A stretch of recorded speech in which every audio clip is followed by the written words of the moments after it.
Tribe concepts వారి కుంకుమాది తైలం స్వచ్ఛమైన కుంకుమ, హరిద్ర మరియు మంచిష్టాను కలిగి ఉన్న ఇది చురుకైన మరకలను తొలగించి మృదువైన చర్మాన్ని తెస్తుంది. కొనండి ది ట్రైబ్ కాన్సెప్ట్స్ వారి 24 క్యారెట్ కుంకుమాది తైలంను. ఏంటి తన్వి గారు మేము మీతో మాట్లాడలేదు అని అనుకుంటున్నారా? ఎక్కువసేపు మీ మీద అటెన్షన్ వెళ్ళిపోకూడదు అని చెప్పి ఆవిడ ప్రిపేర్ చేసుకుని వచ్చి ఉంటారు. ఏమేమి నన్ను ఏం క్వశ్చన్స్ అడగట్లా, ఓకే నెక్స్ట్ నన్ను అడుగుతారు. ఈవిడేమనుకుంటారంటే విజయ్ భాస్కర్ గారే నన్ను సెలెక్ట్ చేస్తారు, వీళ్ళు అడిగే ఉంటాయి ఇలా క్వశ్చన్స్. సో మీకు ఫస్ట్ టైం అంటే మీరు అందంగా ఉన్నారని మీ ఫ్రెండ్స్ ఏమన్నా చెప్తూ ఉండేవారా ఇంట్లో వాళ్ళు? హీరోయిన్ అవ్వు, హీరోయిన్ అవ్వు, నువ్వు హీరోయిన్ లో ఉంటావు, అలాంటి రిఫరెన్స్ ఏమన్నా ఉందా? నాకు చిన్నప్పటి నుంచే ఉండింది యాక్ట్రెస్ అవ్వాలని. యాక్చువల్లీ జీ చిరంజీవిలో చిన్నపిల్ల క్యారెక్టర్ కి ఫస్ట్ తను వచ్చింది. ఓకే. సో తను అప్పుడు రిజెక్ట్ చేసి పంపించారు ఇంకొక వేరే అమ్మాయిని అనుకుని. అప్పుడు తను చాలా ఫీల్ అయిపోయిందంట. 20 years అటు తిరిగి ఇటు తిరిగి మళ్ళీ తనే వచ్చి మా డాడీ సారీ కూడా చెప్పారు. అవునా కదా? చెప్పారు. ఓకే, మీరు అయితే ఆడిషన్స్కి వెళ్ళినప్పుడే చెప్పారు, ఇది ఫస్ట్ టైం కలిసినప్పుడే చెప్పారు జై చిరంజీవికి వచ్చాను ఇలా 20 years బ్యాక్ అని. అవును, మా డాడీ వాళ్ళ ఫాదర్ చెప్పారు. జై చిరంజీవి పని చేశారు వీళ్ళ ఫాదర్. సో ఆయన చెప్పారు మీరు రిజెక్ట్ చేసి పంపించారండి ఆ అమ్మాయి అంటే. అవునా అమ్మ, ఎక్స్ట్రీమ్లీ సారీ అమ్మ, తీసుకుంటారు.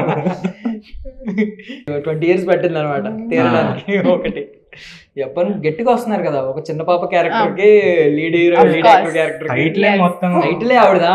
మీ పైన చాలా అన్యాయం చేశారు మీకు కదా అయితే.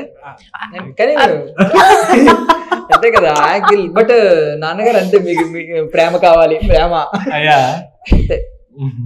మీరు ఎప్పుడు అడగలేదు అట్లీస్ట్ నా విషయంలోకి వచ్చేసరికైనా ఫెమినిజం తగ్గించుకుని కొంచెం అబ్బాయిల మీద ఫోకస్ చేయండి, నా పేరు పెట్టు నాన్న. మూవీ చూడండి అర్థం అవుతుంది.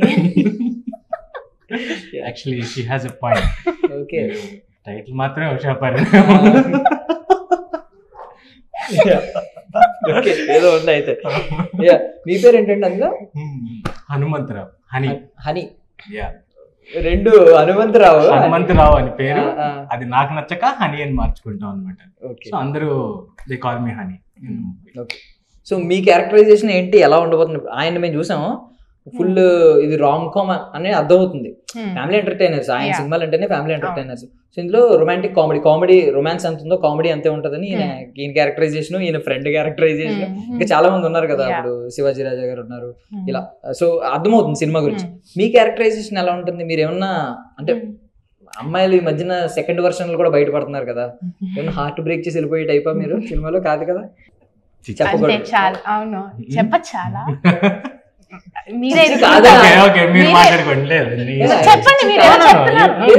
కాదని చెప్పేసారు ఆయన. చిచ్చి నేనే చెప్పలేదు సార్. మీరు కావాలంటే మరి ఫస్ట్ నేను ఏం లేదు, ఎందుకు ఫస్ట్ నుంచి ఎందుకు తీసుకుంటే అలా ఎలా ఉంటారు మీరు? కొంచెం ఓపెన్ అయ్యారు ఆల్రెడీ. అంటే she is like a modern girl with traditional rules. Okay, అవును, దానికి మించి నేను చెప్పచ్చా లేదో నాకు తెలియదు. ఈ లైన్ ఒకటే లిమిట్ ఉందన్నమాట, ఈ లైన్ దాటి చెప్పకూడదని, అంతే కదా?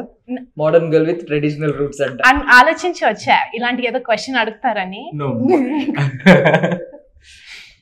చాలా షేడ్స్ ఉండే క్యారెక్టర్. ఆఫ్ కోర్స్ 20 years తర్వాత వస్తున్నారు కాబట్టి మీకు ఉండాలి, చెప్పేయాలి అని క్యారెక్టరైజేషన్ మొత్తం చెప్పేయాలి మీరు.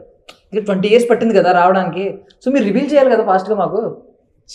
చూడాలి, మీరు చూసి ఆశ్చర్యపోవాలి. ఎందుకండి అంతలా నవ్వుతున్నారు ఇందక్క నుంచి? ఏంటండి ఏదో యాక్సిడెంట్ లో తెలుగేనా డౌట్ వస్తుంది మధ్యలో.